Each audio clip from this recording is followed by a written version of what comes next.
Mga kabombo at Star Nation, binigyan diin ang kampo ni former President Rodrigo Roa Duterte sa International Criminal Court na walang sapat at matibay na ebidensya ang prosekusyon upang patunayan ng mga minor de edad ng mga biktima sa inihain nilang mga kaso kaugnay ng war on drugs maliban sa insidente ni Kian de los Santos.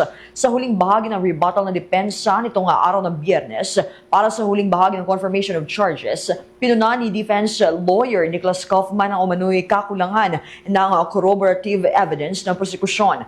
Ayon kay Kaufman, bagamat nauunawaan ang bigat ng issue, nabigo ang kabilang panig na magpresenta ng mga opisyal na dokumento gaya ng birth certificates para sa 49 na mga insidenteng isinama nila sa reklamo. Iginit naman ng drug war victims lawyer na si Attorney Gilbert Andres na kabilang sa mga umano'y sistematikong pinatay sa ilalim ng kampanya kontra illegal na droga ni former President Duterte ay mga kabataan at hindi umano maituturing na collateral damage ang kanilang pagkamatay. Hindi rin umano dapat isaalang-alang ang Philippine National Police Operational Procedural Manual na inilabas noong year 2021 sa pagresolba ng kaso laban sa dating Pangulo. Pinabulaanan din ng victim's lawyer ang pahayag ng kampo ni Duterte na hindi umano kinukonsenti ng Administrasyong Duterte ang mga tiwaling pulis.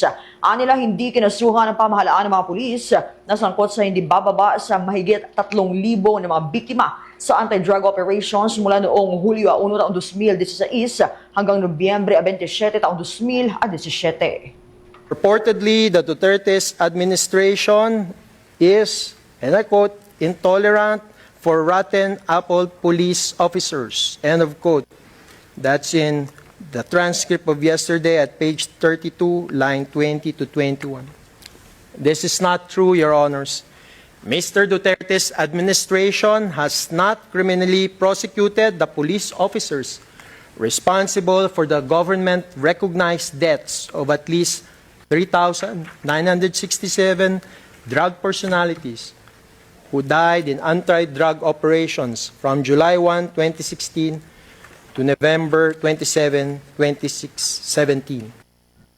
Gaan ang common legal representative of victims na si Attorney Gilbert Andres. For the most trusted source of news and information, visit our website at www.bomboradio.com. Follow us on Bombo Radio mobile app, Facebook, YouTube, TikTok, and X, formerly Twitter.